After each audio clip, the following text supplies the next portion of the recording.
There's Corey Nye, the wide receiver, 56 catches for 1,328 yards and 23 touchdowns this season.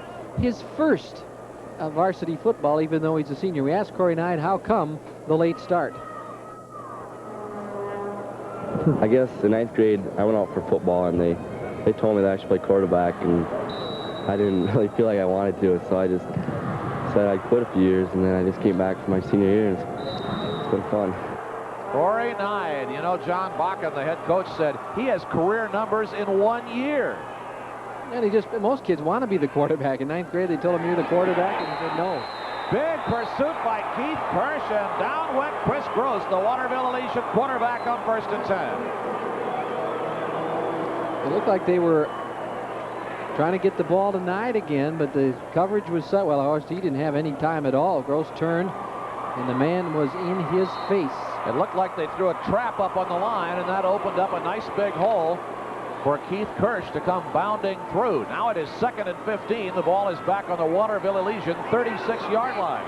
No score, just over 7 minutes to go in the first half at the Metrodome. The pattern is full. Gross is back to throw. Rockets one that is deflected and caught by Earl McDougal.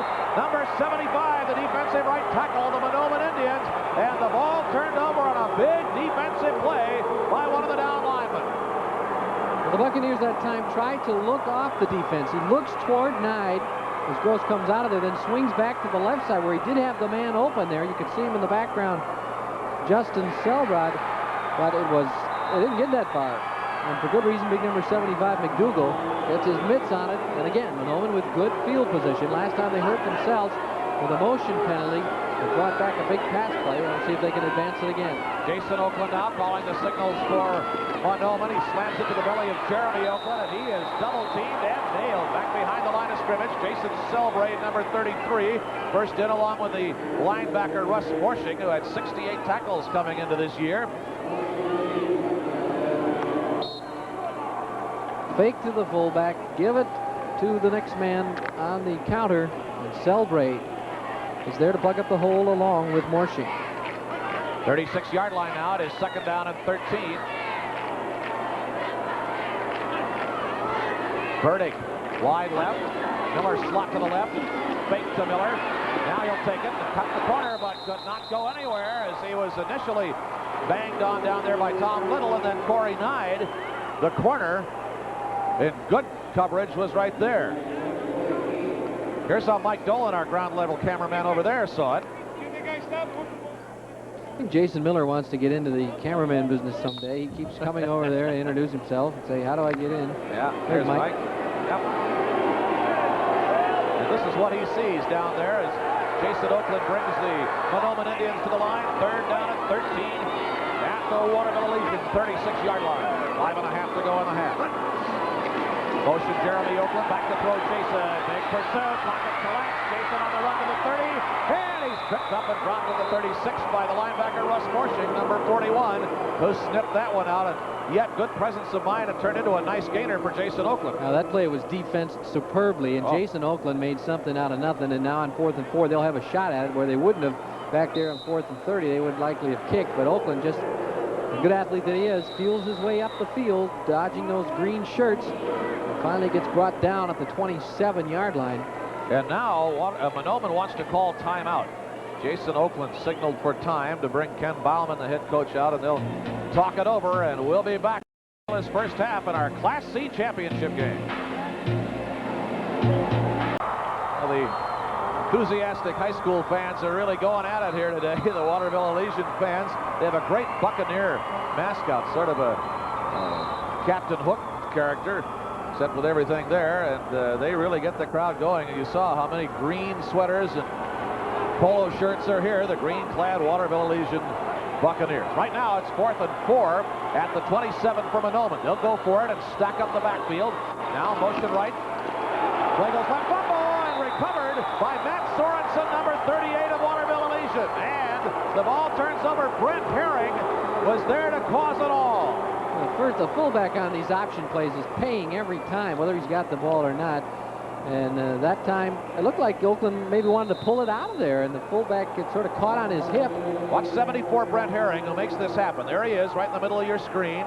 There's the ball loose, and Sorensen comes to dive on it. I'm not sure Oakland didn't want to pull that ball out, but it got hit at the same time. Now on the draw, Waterville Elysian isn't going to go anywhere, and a great big stop by the defensive right tackle, Earl McDougal, and there he is.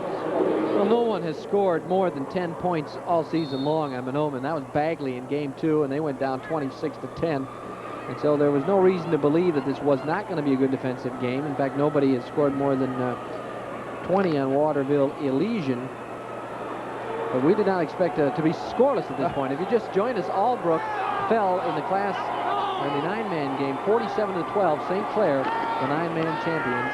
2nd and 10, 27. Gross hears it out, and too long and too far on the left side for Britt Christensen, number 86, who was covered all the way down by Jeremy Oakland. Let's watch it coming right into your living room. Well, using Knight as a decoy pretty much because he's been so well covered. Whoa! This one is thrown to Phil Renault, and just a little bit short for him, however, and long for Brent Christensen. I hope you got your 3D glasses prior to the game. Boy, oh boy.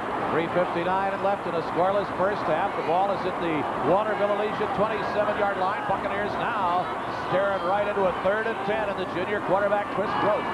Wide receiver right. He goes right for 9 at the 40, and it is incomplete as he was covered step for step by the left cornerback, Dean Burdick. Burdick has denied Knight the ball all day, playing him tough, and the way you loosen that up a little bit is just to take off. And Knight was out there. He had a good 2 steps on Burdick, but the ball was underthrown. He had to wait, and consequently Burdick was able to get back into the play, and it will be 4th down. On 4th down, the punt will go from Troy Larson. It sails back to Jeremy Oakland, who drops it at the 35 and then covers it up again in a tense moment for Jeremy Oakland, who's averaging 34 yards a punt return this year, but will not help the average too much on that one. Jeremy Oakland, a very dangerous punt return man, but of course not if you can't catch the ball first. And once he drops it, he has to just worry about getting on it and maintaining possession. Well, Mahnomen takes over on the 35 with 3:43 to play in the half. And again, I feel for a high school player who plays outside his entire life and then one day comes in and plays under the Teflon here with the lights and the deceptive ceiling. It can be tough. Mahnomen takes over, 1st and 10 at the 35-yard line. Right to the belly of the beast for Bob Bjorgi, fullback, and he ran right smack into the nose guard, Darren Fromm, at the line of scrimmage. No gain on the play. It'll be 2nd down. Ball still at the 36-yard line. Well, maybe they will give him just a yard. A generous. Troy Larson, who anchors the left side of the defensive line for the Waterville Elysian Buccaneers. They continue to use that double tight end set and try to be quick out of it. Hendrickson in motion. Back goes Jason Oakland.